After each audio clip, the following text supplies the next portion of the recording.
the Drum Talk. And today I'm going to try to do something that's going to be a little bit different. What I'm going to do today is I'm actually going to talk to you about how I start a project for a drum cover and how I mix a project. So let's first start with opening up Logic. Wish you would have thought I had done already, but I didn't, so we're in real time here.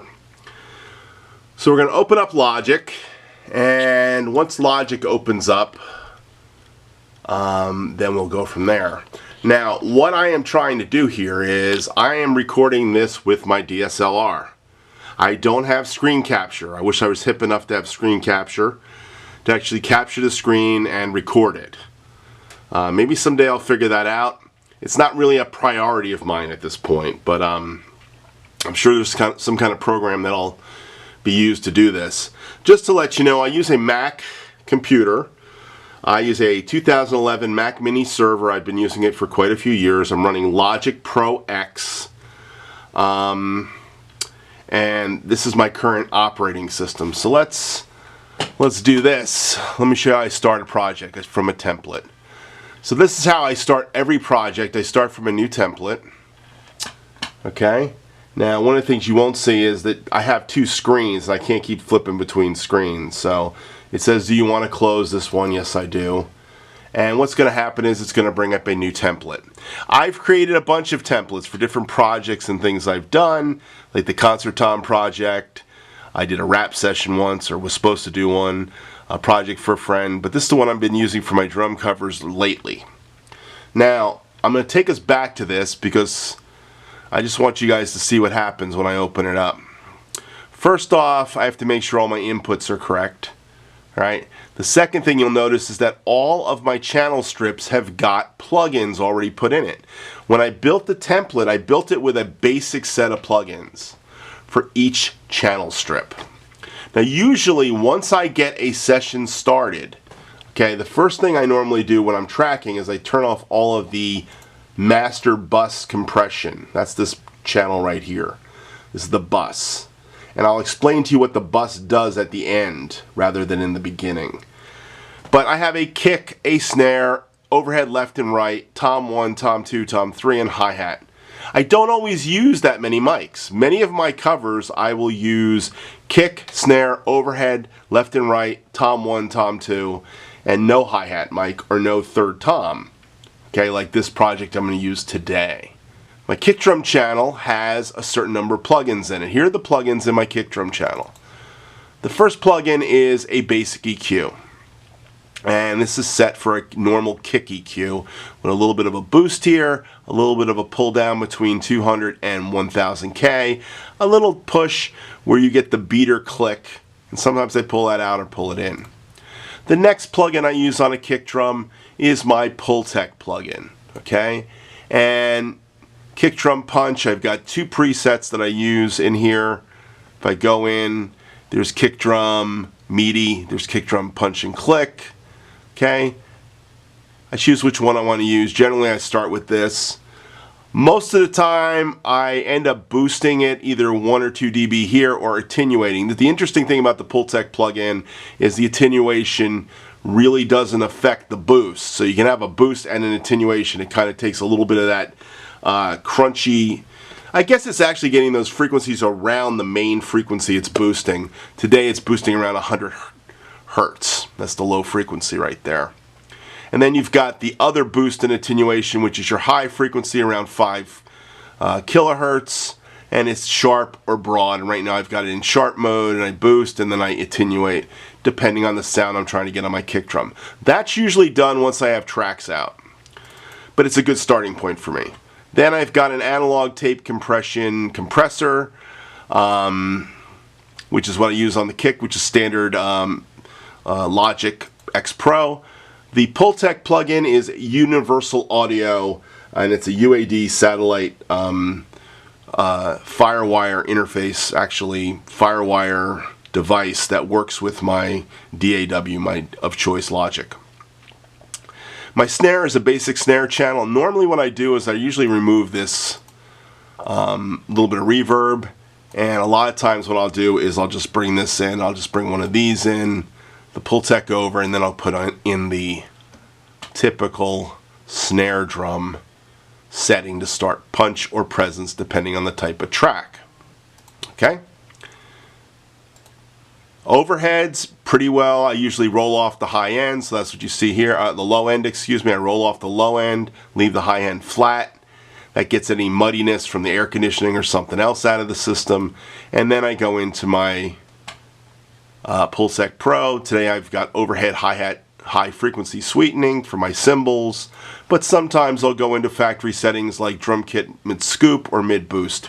Most of my snare drum is coming from the overheads, because usually you'll see me when I set up a session, I'll actually pull the snare drum back, okay, and my kick drum will be pushed, but my overheads will be right around the same volume of my snare or a little bit above. Toms, I've got a very standard tom EQ, and I'll mess with the EQ and compressors before EQ in this one, and I have a gate. The only thing I want to say about gate is I'm not gating going in, I'm gating going out. And usually I set the gate so that the snare isn't barking through. That gives it kind of that sound. Next thing are the reverbs. One reverb I use is a gated reverb, usually for the toms, and it's very mild gated reverb. You've heard it a lot on my a lot of the concert tom videos and stuff. You'd see it more pronounced, trying to get that Phil Collins thing. And I usually also run a plate reverb. These are both from the Waves Renaissance collection. Lately I've been using a reverb from the Universal Audio collection called the EMT 140 plate. And in this next video that we're going to use, I'm going to actually be using the record plant setting A. So plate A. I'll show you what I do with that.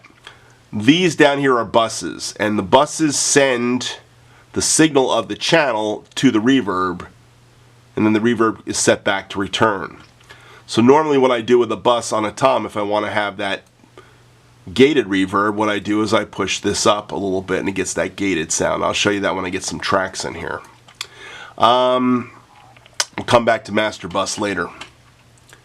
Anyhow, that's the first part of setting up the template. Oh, one other thing about setting up the template. I usually go over here, go to audio file, add an audio file, find the audio file, like today the A train, and what I would do is add that here and then hit done and it'll come in, okay?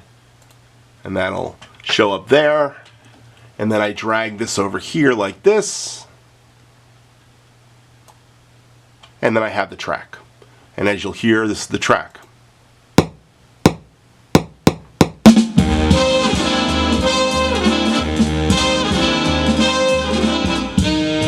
Now, I want you guys all to hear that that track has got drums in it. So when I do this track, which is the track we're going to use today, I have to bury the drums. So it's very important that I get my levels at a place where I'm burying the drums. I will show you how I do that in a minute. Okay, so we recorded some drums. We recorded drums. Okay, and lots of different takes of drums. Okay, in a typical session, I usually record anywhere from 1 to 6 tracks of drums. The first couple here passes down here were just me junk, complete junk. Me trying to get levels and earphone mixes and all that kind of stuff. But once I got into take 3, those were the real takes. And with this particular tune being about 3 minutes, my camera records for 11 minutes. What I like to do when I record is I like to record 3 takes in a row if possible. And if you notice in my videos that I have an iPad next to my hi-hat. Well, that iPad is controlling Logic. So I actually start and stop from the iPad. Once I've got my channel set to record, like this, that puts it in record mode, then all of a sudden I can do that, alright? So I recorded some tracks, and let's go to the track, one of the takes that we use for the drum battle video. I'm going to be doing a drum battle with myself video, and it's going to be 2 of the takes from this particular Take the A Train. Okay? So we're going to use the first take, and we'll see what happens. Let me drag in the mixing board before we start going through this stuff. Now, once I do a track, and I've got the track, what I like to do is get a basic mix. And my basic mix, okay, I'll pull these down because they're not needed, is kick, snare, overheads, tom 1, 2, and 3. Now I didn't use tom 1, I recorded with 2 and 3. I knew that. Normally the next thing I do is I set my panning. Kick and snare are straight up the middle. Overhead left and overhead right are set up panned hard left and hard right normally. Sometimes I'll do this rock and roll panning, which looks something like this, which kind of centers the track more closer to the middle of the sound field, left and right. Goes more center. Okay? And then my toms, if I have 3 toms, I'll have tom 1 there. Tom 2 will usually be set like that. And tom 3 will be hard, and that'll give me that kind of stereo thing. Or I'll do one of these, which is another more natural way. Tom 1, tom 2, and then the floor tom over here, so it gives it kind of that panning effect. Okay? But for this one, it's hard left and hard right. I get a basic level, I move my faders, and that's where I start.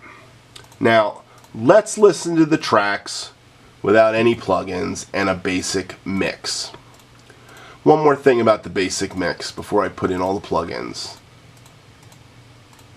I want to say about the basic mix is I have to basically pull the track back. So this is the A-Train track, and that's where it ended up in the final mix. I'm going to mute the A-Train track and let's let you hear some drums dry. So here's just the drums. And I'm going to even mute the reverb so I know they're dry now. Here we go.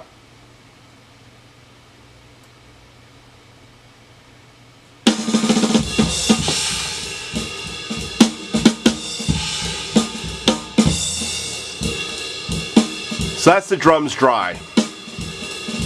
And I know I'm probably not getting a great sound using the camera, but let's listen to the kick drum. So we bring in the plugins.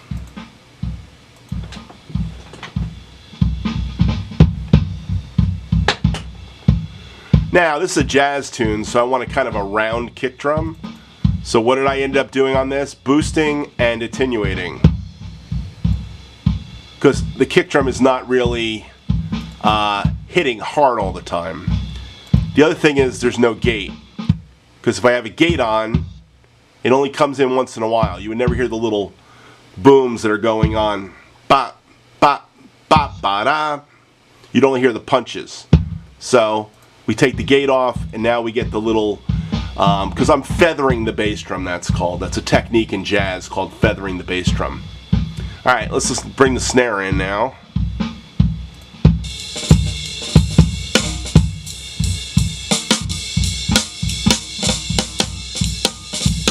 So that's the snare and the kick. Again, snare presence, little boost, little attenuation, a lot of boost on the high end, around 5K. Pull a little attenuation back. See how I can kind of like get rid of the whole, really mute out that snare drum by attenuating. I was going for a little bit more of a lively thing here. Alright. Now, really my snare drum sound comes from this. So, this is the overheads.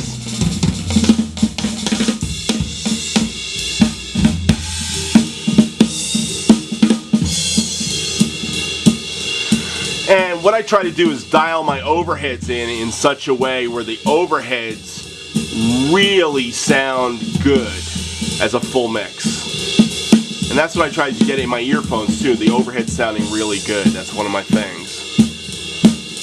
Alright. And the last is going to be the toms. So let's listen to toms. There's not a lot of toms, but we don't need that one, do we? I hit the wrong one. So let's take a section of this so we can listen to the toms a little bit. So we'll go over here, back here to the solo section.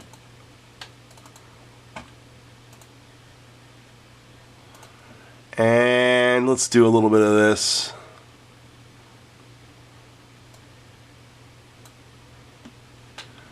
Alright. Bum, bum, ba-dum, bum, bum, bum. There we go, there's some toms. So we're kind of in the solo section now. I'll pull a little more. My toms are gated. Got a little bit of a gating, so when it punches out, you'll hear it. Let me bring the overheads in too.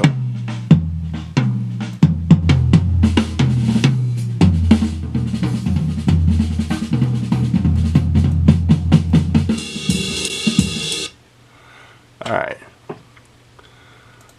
We'll get rid of the error message. We'll cut the error message. Let's try one more time. Here we go. Overhead.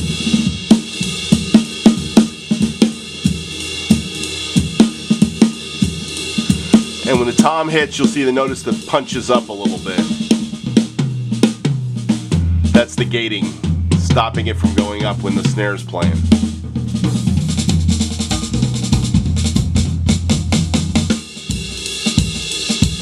Alright, let's put the track in.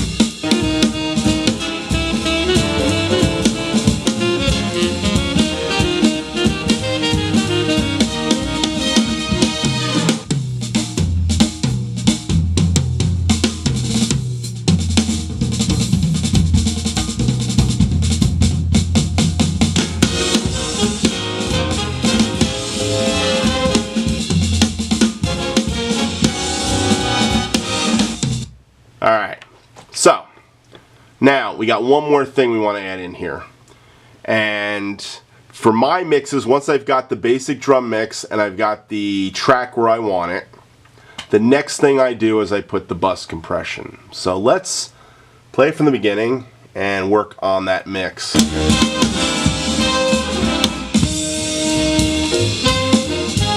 So we're talking about the mix bus. My first plugin is the UAD Ampex ATR 102. It's tape compression.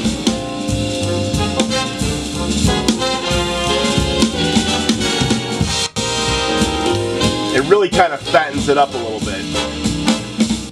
My next plugin is my mix bus compressor. That's my precision bus compressor. I'm using the modern jazz setting. Set the input levels, ratio. Now let me say one other thing. I use a lot of standard settings as a starting point. Don't be afraid to use the settings that they've got in your DAW as a starting point and then tweak from there. Because it saves you a heck of a lot of time when you get in the ballpark. Especially for something like a bus compressor. Alright, my next thing is my limiter.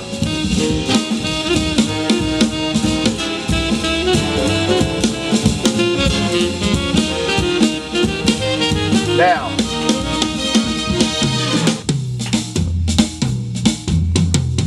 that's with everything in. Let's turn everything off. Let you hear what it sounds like. All right, that's the with all the plugins of the drums. All right, now we're gonna start putting them back in.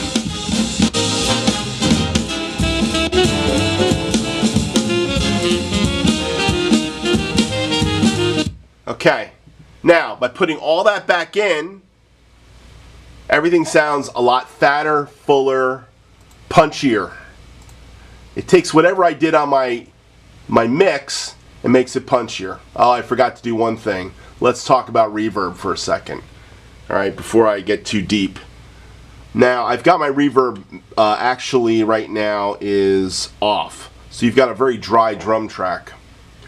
Let me back this off and go reverb without the bus. Here we go.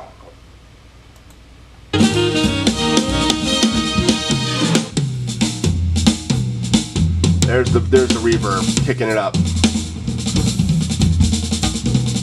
Let's kill the reverb.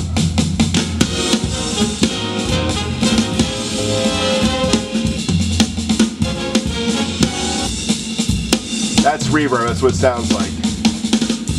That's called too much reverb, by the way. You just want to have enough reverb where it kicks in a little bit.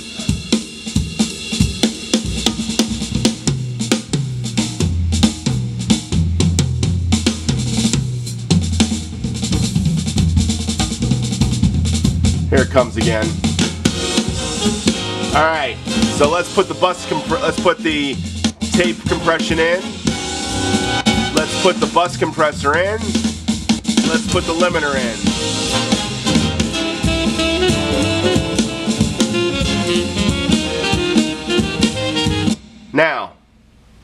that right there for most guys is enough on the bus. But I've got this other thing I like to do. I've got this other secret plug-in. This is my Oxford inflator, another UAD plug-in.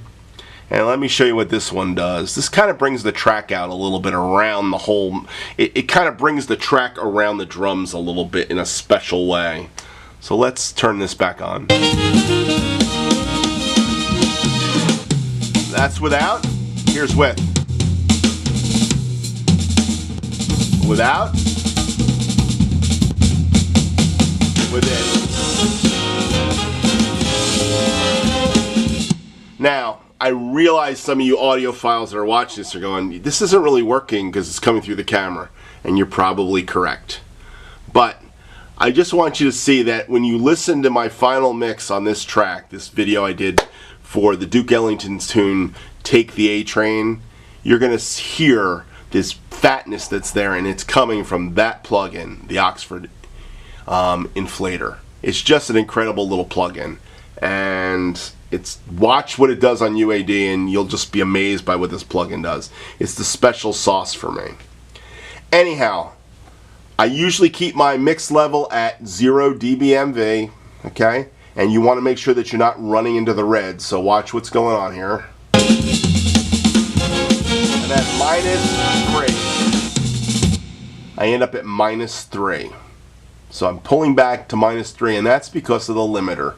The limiter is set to -3. It won't let it punch over top of the digital 0, which is -6 dBmu, I think it is. Anyhow, you start getting into clipping. So that avoids the clipping effect. Anyhow, that is how I do a drum video quickly. And because I have a set template, I'm able to do things quickly. I hope this video helps you out. The one thing I didn't get into is interface. I'm going to come back and do interface. My audio interface is a PreSonus Studio Live 24x4x2. That's my interface of choice right now. But I've also had Motu 828s and a Motu 828 MK3. That's where I started. So I will talk about the difference between having a dedicated audio interface or having an interface that's a mixing board, because there are some really cool differences there. Anyhow, guys, thanks for watching. I hope this video helps when I cut it, and have a great day.